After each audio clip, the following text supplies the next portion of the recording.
शुरू से लेकर आज तक हमेशा दो दो शब्दों का खेल चला ही आ रहा है। सुख दुख, जय पराजय, निंदा स्तुति, रात दिन और ऐसे ही जन्म और मृत्यु। इन दो दो शब्दों के खेल में आज तक हमने कभी ये क्वेश्चन नहीं उठाया कि रात के बाद दिन क्यों। कभी ये नहीं कहा सुख के बाद दुख क्यों। लेकिन जहां जन्म के बाद मृत्यु आती है, हजार सवाल खड़ा करते। यहां तक कि जब पहली बार किसी की मृत्यु का समाचार हमारे कानों पर पड़ता है तो हम सबसे पहले ये पूछते कैसे हुआ। और जब कारण बताया जाता है कि ऐसे हुआ तो हम बहुत सा निवारण दे देते। कहते ऐसे नहीं, ऐसे करते तो ऐसा नहीं होता, ऐसा चलते तो आज ये समय नहीं आता, थोड़ा और जी लेते, बड़े जल्दी चले गए, ये सब। पूर्ण सावधानी रखने के बाद भी क्या इंसान मृत्यु से परे है? चाहे 60 साल, 80 साल या 25 साल, कभी न कभी तो इसको स्वीकार करना ही था। एक बार एक इंसान दुखी होकर भगवान से पूछता है, हे भगवान, हमने सुना है कि आप मरे हुए को भी नया जीवन दे सकते हो, तो क्या ये शक्ति आप में है?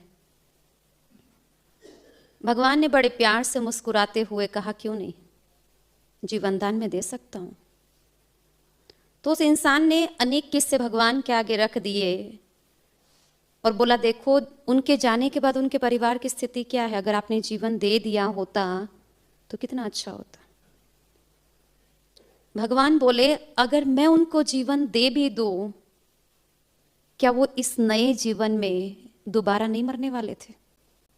कब तक मैं नया जीवन देता रहूंगा? जैसे एक फूल का एक पौधे पर खिलना और दूसरे दिन गिरना एक नियम है,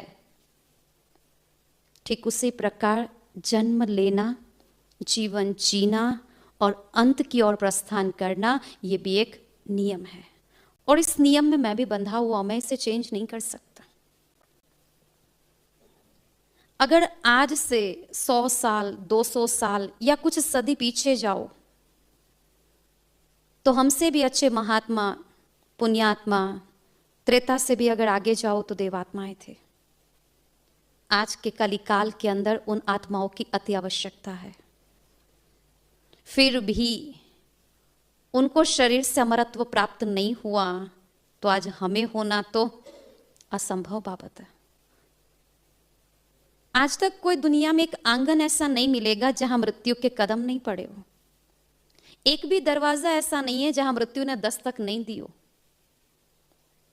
हर इंसान के जीवन में जन्म और मृत्यु दो बातें हैं ही। लेकिन मृत्यु के समय इंसान जो दुखी होता है ना, दुखी होने का एक कारण है। आज हमें नॉर्मल भी कोई कह देता है चलो फलाने के घर जाके आवे, वो भी 2 या 3 घर छोड़कर ही है, ज्यादा दूर नहीं है। फिर भी हम कहते थोड़ा सा तैयार हो जाए, 2 घर दूर जाना है। 2 घर दूर जाने के लिए भी हमें तैयारी चाहिए, और इस लोक से परलोक की तैयारी तो इंसान जीवन काल नहीं करता है। और बिना तैयारी के संसार से जब विदा होना पड़ता है, वो सबसे बड़ी दुखदायी घटना है। इंसान के जीवन की 3 घटनाएं जिसमें वो क्या क्या करता है। सबसे पहला देखो, प्रसंग कहो तो जन्म। अगर घर में किसी बच्चे का जन्म होने वाला होता है तो 2 मास पहले से तैयारी शुरू होती है। हर व्यक्ति खुश है, उसके स्वागत में जो लगाना पड़े तन मन धन वो लगाने के लिए तैयार है। दूसरा प्रसंग है शादी, जिसकी तैयारी आज के मॉडर्न युग के अंदर 1 साल पहले चलती है। बुकिंग सिस्टम, जिसमें तन मन धन समय शक्ति संकल्प स्थान सब खर्च करते। और तीसरा प्रसंग है मृत्यु, जिसकी तैयारी सेकंड पहले भी नहीं होती है, और फिर भी निकलना पड़ता है। वहां तो पोस्टपोन कर सकते, शादी बाद में, यहां पर बिना तैयारी के निकलना ये सबसे बड़ी दुखदाई घटना है।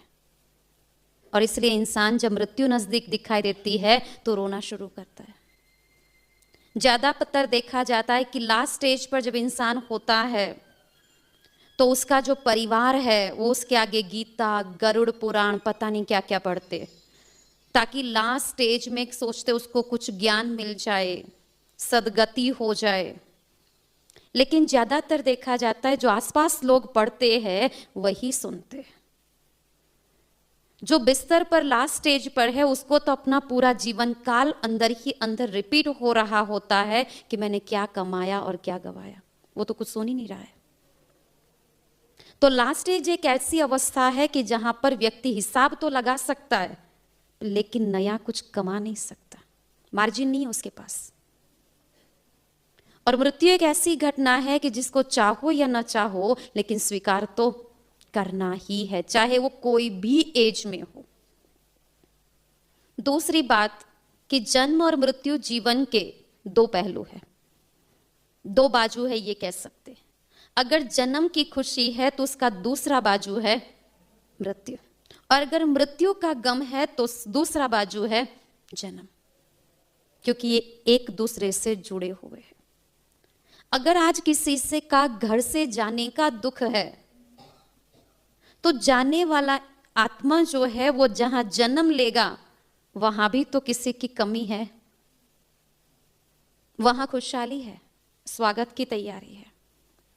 लेकिन दुख तब है जब बिना तैयारी के निकलते हैं। जैसे स्कूल के बच्चों में देखो दो प्रकार होते हैं, एक होशियार और एक थर्ड क्लास, डल जिसको कहेंगे। होशियार विद्यार्थी जो है वो होमवर्क करके मानसिक, शारीरिक, मौखिक सब रीति से तैयार है, और जो डल हेड है वो कोई तैयारी नहीं है। पर फिर भी दोनों को पता है स्कूल में प्रेजेंट तो होना ही है, लेकिन जब प्रेजेंट होंगे उस समय दोनों की अवस्था क्या है। एक पूरा खुशी से तैयार है अपनी तैयारी को अपने टीचर के आगे प्रस्तुत करने के लिए, और डल हेड डर रहा है, पसीना है, क्यों? पनिशमेंट मिलेगी। हम भी जब संसार में आए तो ऊपर वाले ने कुछ होमवर्क दिया था, और वो होमवर्क था दुआएं देना, दुआएं लेना, सुख देना, सुख लेना, न दुख देना, न दुख देना। लेकिन लास्ट स्टेज पर जाकर अगर अपना होमवर्क चेक करो तो लाइफ टाइम भी होमवर्क कंप्लीट नहीं होता है, और निकलने का समय तो बस जैसे स्कूल की घंटी बजने की 2 सेकंड की देरी है और याद आए कि ये बुक नहीं लाए या ये होमवर्क नहीं किया तो क्या अवस्था बनती है। वो अवस्था संसार के विदाई समय की होती है। फिर चाहे आसपास गीता पढ़ लो, चाहे गरुड़ पुराण पढ़ लो, वो तो अपने जीवन के हिसाब किताब में है। तो संसार की ये बहुत दुखदाई घटना मानी जाती कि मृत्यु। लेकिन अगर किसी भगवान के परम भक्त को पूछा जाए कि आपकी दृष्टि से मृत्यु क्या है, तो कहता है भगवान का भेजा हुआ निमंत्रण है अपने घर के लिए। किसी साइंटिस्ट से पूछो तो कहते परिवर्तन की प्रक्रिया है जन्म और मृत्यु, और साधारण इंसान इसको मृत्यु समझकर 6 माह, साल भर बस रोता रहता है।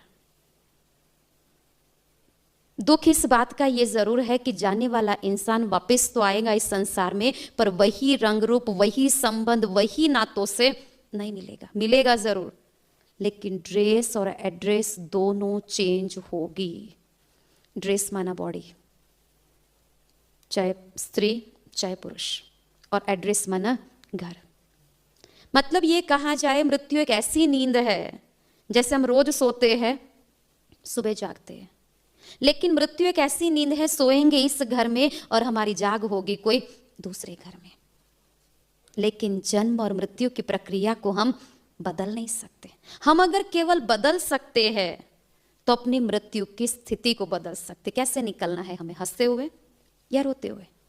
कईयों के जाने के पीछे ये बोला जाता है अच्छा हुआ गए तो बीच में आ रहे थे। क्यों? क्या वो काला था, दिखता अच्छा नहीं था, आवाज अच्छी नहीं थी? नहीं। और कईयों के लिए कहते अगर इनके बदले भगवान हमको उठा लेता ना तो मंजूर था वो हमें। क्योंकि आज तक हमने देखा है, चाहे वो स्वामी विवेकानंद हो, चाहे गांधी जी हो, चाहे धर्म स्थापक हो, चाहे कोई भी हो, हर इंसान अगर आज संसार में जिंदा है तो अपने कर्म और अपने आदर्शों से है, शरीर से नहीं होता है। तो अगर हम कुछ बदल सकते हैं तो मृत्यु की डेट को नहीं बदल सकते, लेकिन स्थिति को जरूर बदल सकते हैं। और वर्तमान का समय जहां कहते हैं अकाल मृत्यु का होलसेल मार्केट है। मृत्यु का अंक कितना सुनने को मिलता है रोज? 1-2 मिलता है?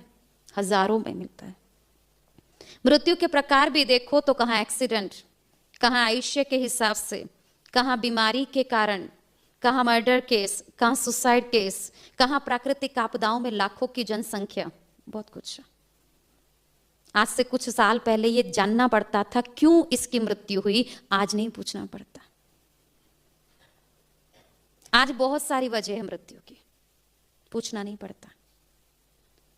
लेकिन जीवन काल में जीवन जीने की तैयारी करते करते इंसान मर जाता, पर जीवन नहीं जी पाता। संसार के इस मेले में जब इंसान प्रवेश करता है तो बहुत सारे प्लानिंग करता है, ये करेंगे वो करेंगे, पर लास्ट स्टेज पर उसको पूछो तो कुछ नहीं होता है। कई लोगों को कई बार पूछते हैं और कहते भी है कि कुछ अच्छे काम कर लो, तो हमसे कहते बहन जी आपको इस छोटी उम्र में क्या हुआ? हमने बोला कुछ नहीं हुआ। लेकिन लास्ट एक अवस्था ऐसी आती है जहां अपना शरीर हमें साथ नहीं देता और उस समय हम कहे कि हम ये करेंगे वो करेंगे, ये अपने आप को धोखा देने वाली बात हो जाती है। जीवन की जो लास्ट अवस्था होती है जिसको बुढ़ापा कहते, चलो अगर 200 साल भी जी लिए पर शरीर फिर भी अपने हिसाब से ही चलना है।